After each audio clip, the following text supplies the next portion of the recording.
Այս գիշեր նույնպես Սյունիքի սահմանամերձ Խոզնավար համայնքում կրակոցներ են լսվել։ Նշենք, որ տևական ժամանակ է ադրբեջանական կողմը կրակում է Սյունիքի Խոզնավար եւ Խնածաղ գյուղերի ուղղությամբ։ Հայաստանի պաշտպանության նախարարությունը հայտնել է, որ ադրբեջանական կողմի կրակոցից հայկական գյուղերում տներ են վնասվել։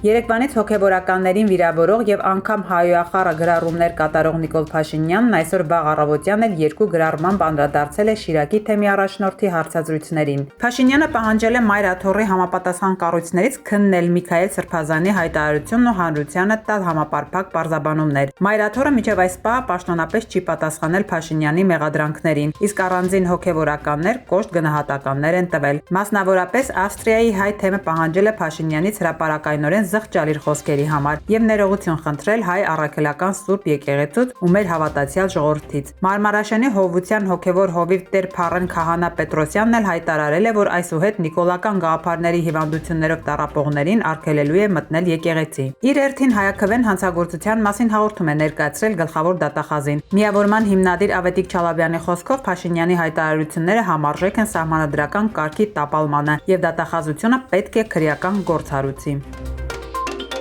Շվեյցարիայում ընթացող համաժողովի ժամանակ Գարեգին II հայտարարել է, որ Թուրքիայի ռազմական աջակցությամբ Ադրբեջանը իրականացրել է ոճրագործություն, բռնազավթել եւ ամբողջապես հայաթափել է Արցախը։ Հայրապետի խոսքով Ադրբեջանը գրավել է Հայաստանի սահմանային կենսական նշանակություն ունեցող զգալի տարածքներ։ Խաղաղության պայմանագրի կնքման գործընթացում ներկայացնում են նորանոր պահանջներ։ Ադրբեջանը պատանդ է պահում Արցախի քաղաքական ղեկավարներին, քաղաքացիական անձած եւ ռազմագերիների, իրականացնելով նրանց նկատմամբ ցուցադրական շինծու դատավարություն միջազգային իրավական նորմերի աղաղակող խախտումներով։ Եկեղեցիների համաշխարհային խորհրդի գլխավոր քարտուղարը հայտարարել է, որ քրիստոնյաները կոչված են լինելու ճշմարտության վկաներ, եւ դա զոհերի կողքին կանգնելն է, եւ չարի անունը բարձրաձայնելը։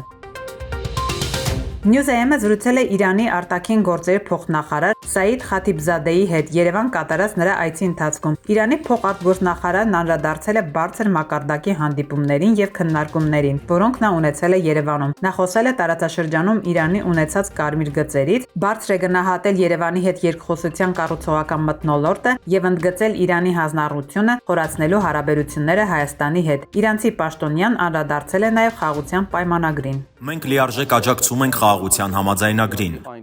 Մենք պաշտոնապես հայտարարել ենք, որ 100%-ով աջակցում ենք երկու երկրների բոլոր ջանքերին։ Մենք կարծում ենք, որ որքան շուտ համաձայնություն ձեռք բերվի, այնքան լավ բոլորի համար, այդ թվում Հայաստանի, Ադրբեջանի եւ Իրանի։ Իրանը երկու երկրների հարևանն է եւ մենք շատ լավ հարաբերություններ ունենք մեր հարևանների հետ, ինչը կցանկանայինք պահպանել։ Բայց միևնույն ժամանակ բոլորը գիտեն եւ դա գաղտնիք չէ, որ հակամարտության պատճառով շատ համատեղ նախագծեր մնացել են չիրագործված։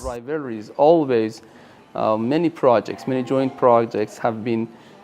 remained untouched and we have not been able to materialize the capacity and Մենք չենք կարողացել այս տարածաշրջանի պոտենցիալն ու հնարավորությունները լիարժեք իրագործել։ Ուստի մեզ անհրաժեշտ է համաձայնագիր, որը կապահովի ապագա համագործակցությունը։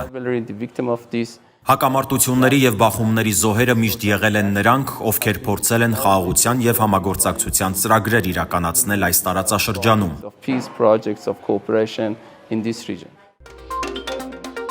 Երեկ երեկոյան Երևանի Հաղթանակ թաղամասում մարտաֆիլմ հիշեցնող վիճաբանություն ծեծկրտուք է տեղի ունեցել, որին հաջորդել է երիտասարդ կնոջ ու վերջինիս 2-ամյա որդու վրաերթը։ Ներքին գործերի նախարարությունից հայտնում են, որ Շանը վրաերթի ենթարկելու հարցի շուրջ մի խումբ անձիկ պարզաբանումներ են արել, որը վերածվել է ծեծկրտուքի։ Այնուհետև միջադեպի մասնակիցները ավտոմեքենաներով հանդիպել են իրար։ Այդ ընթացքում մասնակիցներից մեկը վրաերթի է ենթարկել 42-ամյա կնոջն ու նրա 2-ամյա որդուն։ Վրաերթի հետևանքով 42-ամյա կինը մահացել է, իսկ որդին հոսպիտալացվել։ Երեխայի վիճակը կայուն ծանր է, գտնվում է վերակենդանացման բաժանմունքում։ Ըստ իրավապահների վրաերթ կատարած անձը թողել է մեքենան դեպքի վայրում եւ դիմել փախուստի։ Նշենք, որ ծեծկրտուքի հետևանքով կա նաեւ տուժած։ 32-ամյա տղամարդը պատրված վերքով դիմել է բուժօգնության։ Ոստիկանները պարզում են դեպքի հանգամանքները, այդ թվում վարորդի անձի ինքնությունը պարզելու ուղղությամբ օպերատիվ հետախուզական միջոցառումները շարունակվում են։